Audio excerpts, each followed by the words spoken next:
My name is Wendi Sagesse, and I live in San Diego, California.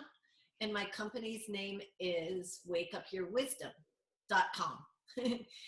And I have two children. One is about to graduate college, and I have a 15-year-old.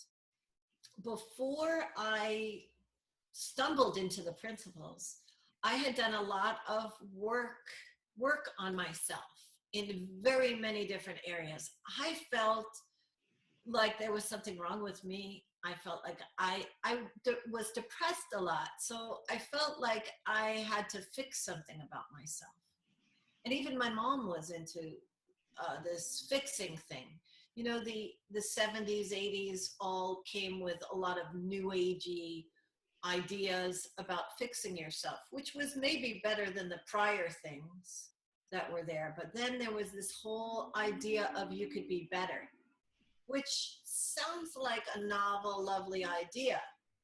So I was a seeker looking to feel better. And I didn't have a lot of confidence. And I tried many different things. I tried NLP. I worked for Tony Robbins. I did something called Option. I did a lot of things. I really knew that something was not right. Like I was not happy. And I didn't feel confident. And I wanted to feel better is the bottom line. So I would say that my journey took me to all different places, meditation, all kinds of things. And I gave up at some point. I just said, you know what? I'm just going to raise my kids and read a book now and then about some sort of self-help thing, but I'm done. I'm done doing this. I'm just going to be miserable when I'm miserable and not when I'm not. That's it. And then what actually happened is my husband was really feeling bad. He also struggled with depression. Both of us had a lot of that in our background. And also I was diagnosed with cancer. So circumstances in life were a little difficult. I was meditating. I was doing some things that were a tad helpful, but nothing that happened next that made such a difference. So my husband was really depressed and he went to a psychiatrist. I thought he was I was like, look, I'm into alternative stuff. He's not. Just go get some regular traditional antidepressants because it's not fun to live with someone depressed. And I'm depressed enough as it is. I don't want to deal with you, right? So he did because he was suffering. And we stumbled into a psychiatrist that practiced the 3 principles. Isn't that amazing? So my husband came back from one session, just something changed. I'm not saying he was skipping around the block for the rest of his life, but he heard something different. And he also recently told us that he had read a book about the 3 principles of Sydney Banks, maybe 30 years ago. And it was so simple, he didn't hear it. So he heard something different and something changed in his behavior. And I'm like, well, I'm going to that guy.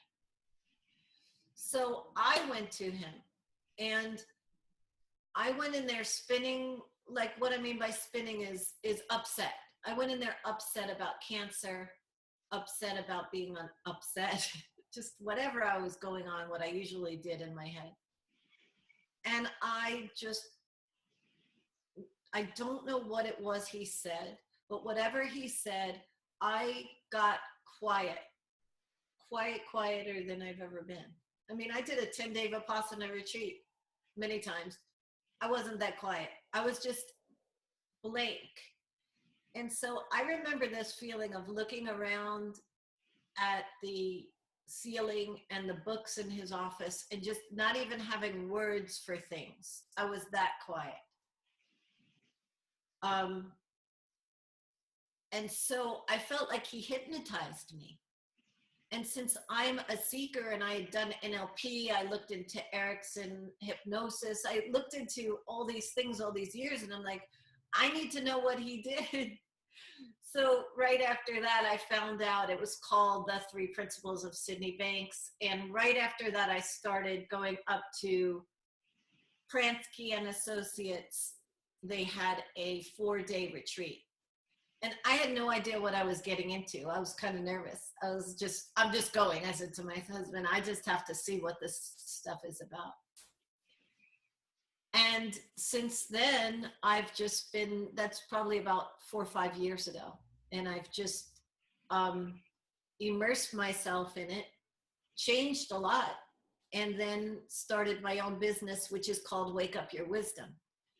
And the reason it's called Wake Up Your Wisdom is I felt like something that was always in me woke up to the fact that there's nothing wrong with me.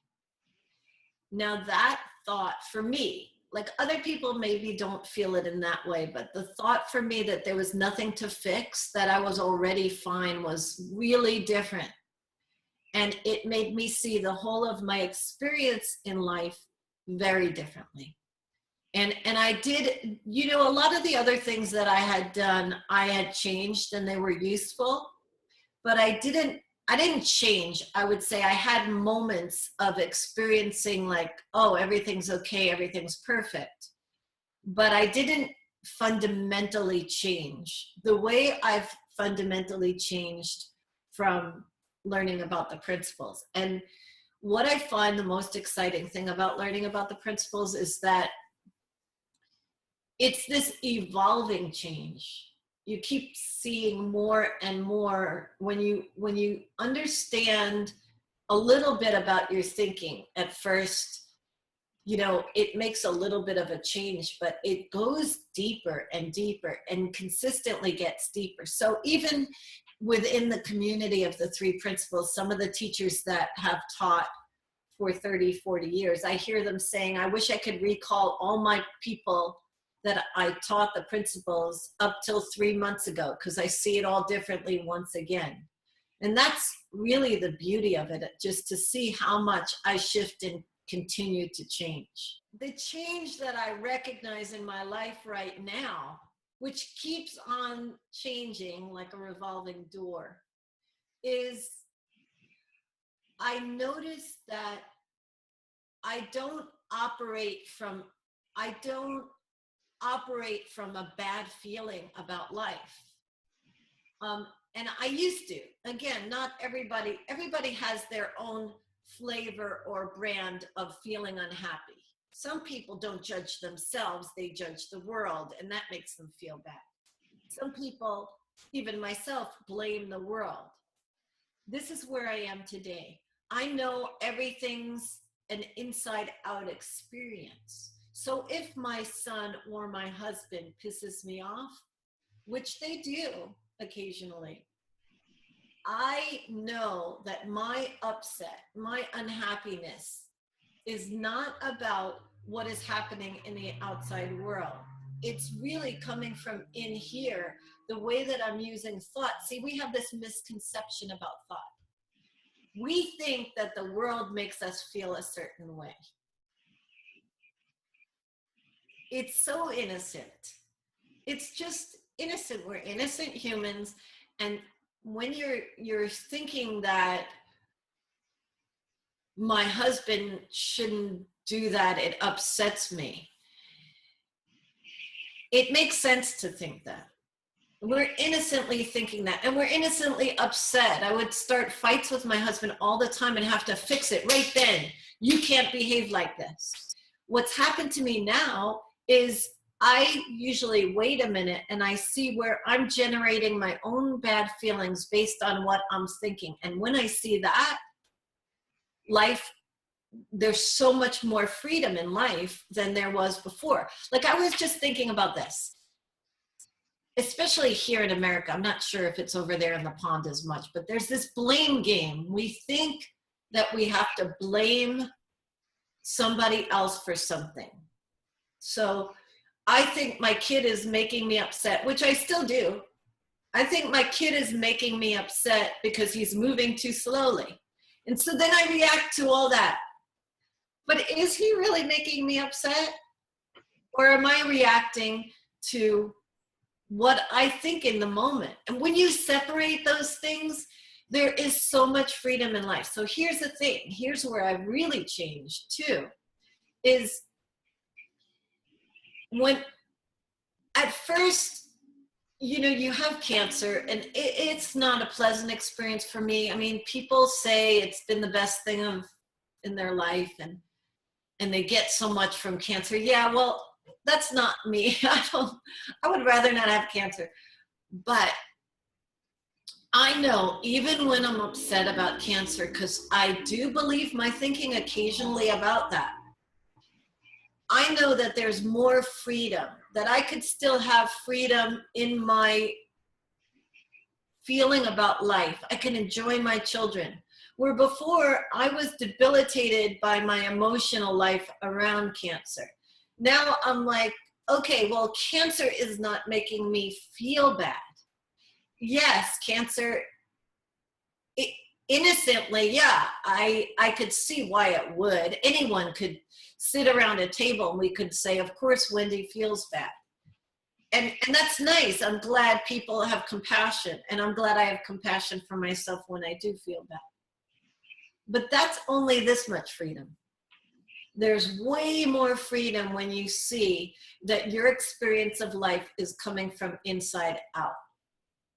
Because I know that even when things are not going my way with cancer, the way that I want them to go, I know that this experience of life in this moment does not have to be based on something that's out of my control.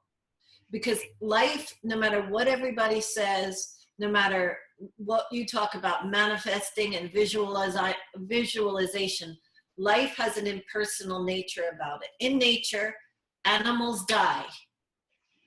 Car accidents happen. Cancer happens to animals, and they don't even have a thought process. We get that gift.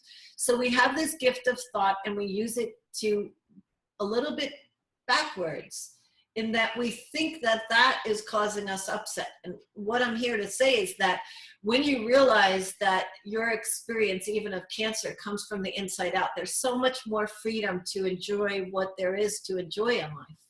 So I'm not as debilitated, even if, so if I have a moment of, what's the word? Acute, an acute feeling of fear, it doesn't turn into something chronic. Where I could have lived the rest of my life, I'm telling you, I would have lived the rest of my life with cancer just in a chronic state of depression and of emotional, it just wouldn't have been worth even living, because I couldn't even love my people, because I felt that, where I'm debilitated by the emotions around cancer. Like, I wasn't one of those people that's just happy-go-lucky to begin with. So some people are like that. Some people get this without even being exposed to it, you know? And I would look at them and say, well, why? What are they getting that I'm not? But now I understand it, and I've really changed. Some people are just unconscious competence, and they go around understanding these principles, and they live their life from principles they don't even know about, because they're just the way that it works, like gravity. It's like, we're human beings, we think, we feel our thinking. You know, that's it. I'm not a victim of my bad feelings. Like, I used to feel bad and act in my life out of that bad feelings. Now I know that my bad feelings are transient. They're normal. There's nothing wrong with me. I'm innocently feeling bad. So what? Sue me. Now they move like a 2-year-old. They go in and out. You know, like 2-year-olds, they get upset. They get unhappy, and then they're happy, and then they fall down, and then they're happy, and then they're sad, and then they're happy. And that's just the experience of being human. That's what it's like here. And what happened with all the new agey thing, innocently, I was trying to feel good again, but I actually thought that there was something wrong and I had to fix something. So it's like you're coming back to what's happened to me is I'm coming back to my natural, the way that I am naturally as a human being. So I don't have to worry about my upset because it comes and it goes. I used to think I had to worry about it, and that worry caused me to go into deep depressions for a long period of time. Now, if I get one of those feelings, I'm like, oh, okay, remember, this is transient. It moves. I don't have to do anything, because the actual doing of the thing is the thing that holds it tight in place. And so my experience of life has, everything's gotten better. My children, my son had debilitating anxiety, PTSD. And oh my gosh, I learned how I was feeding my kids. Like, I was feeding the anxiety innocently. I was trying to figure it out with them, making so much meaning of it. And now when you start to see, oh yeah, this is the ebb and flow of life. You feel bad, you don't, all this stuff, we're not immune to this. I wanted to be immune to feeling bad ever again, because feeling bad felt so bad.